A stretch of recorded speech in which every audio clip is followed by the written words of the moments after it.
पूर्वो बंगाल के एक शांत गांव के कोने पर एक पुराना तोड़ फोड़ हो चुका हवेली था रॉय बारी। रात होते ही लोग उस तरफ जाने से डरते थे। कहानी थी कि उस हवेली से कभी कभी सरसराहट, कदमों की आहट और हल्की सी हंसी की आवाज सुनाई देती थी। गांव का एक युवा लड़का अरिंदम बचपन से ही इस रहस्य को खोलने का सपना देखता था। एक सर्दी की रात जब हवा में ठंड के साथ एक अजीब सी खामोशी घुली हुई थी, अरिंदम टॉर्च लेकर रॉय बारी के गेट पर आ गया। दरवाजा धकेलने पर डर से चरमराया और धीरे से खुल गया। अंदर कटे हुए बरगद का पेड़ था, जिसके नीचे पुरानी पालकी पड़ी थी। पालकी पर उंगलियों के निशान थे, जैसे कोई अभी भी उसे चलाता हो।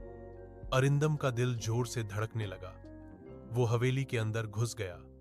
दीवारों में पुराने चटर्जी और रॉय परिवार की ब्लैक एंड व्हाइट तस्वीरें लटकी थीं। एक तस्वीर में एक छोटी बेटी थी, उसकी आंखों में अजीब सी उदासी। जैसे ही अरिंदम ने उस तस्वीर को छुआ, ऊपर के कमरे से जोर का धड़ धड़ की आवाज आई। वो सीढ़ी से ऊपर चढ़ा। कमरा पुराने कपड़ों, डायरियों और धूल से भरा हुआ था। इधर उधर बिखरी चीजों में एक डायरी खुली पड़ी थी। डायरी पर लिखा था, इंदुमती रॉय 1924। अरिंदम ने पढ़ना शुरू किया। पता चला कि इंदुमती रॉय बारी की लड़की बचपन से ही अजीब धुनें सुनती थी। उनका कहना था कि हवेली में कोई उनसे बात करता है, उन्हें बुलाता है। परिवार ने उसे अफवाह बताकर नजरअंदाज किया। एक दिन इंदुमती अचानक गायब हो गई। तब से लेकर आज तक कोई नहीं जानता कि उसका क्या हुआ। अचानक डायरी के पीछे से एक ठंडी हवा का झोंका चला और दरवाजा अपने आप बंद हो गया। अरिंदम टॉर्च जलाकर दरवाजा खोलने लगा। तभी एक हल्की सी बच्ची की आवाज आई, मुझे घर ले चलो। उसका खून जम गया। पीछे मुड़कर देखा, एक धुंधली सी परछाई दरवाजे के पास खड़ी थी, बिल्कुल वैसी जैसे तस्वीर वाली लड़की।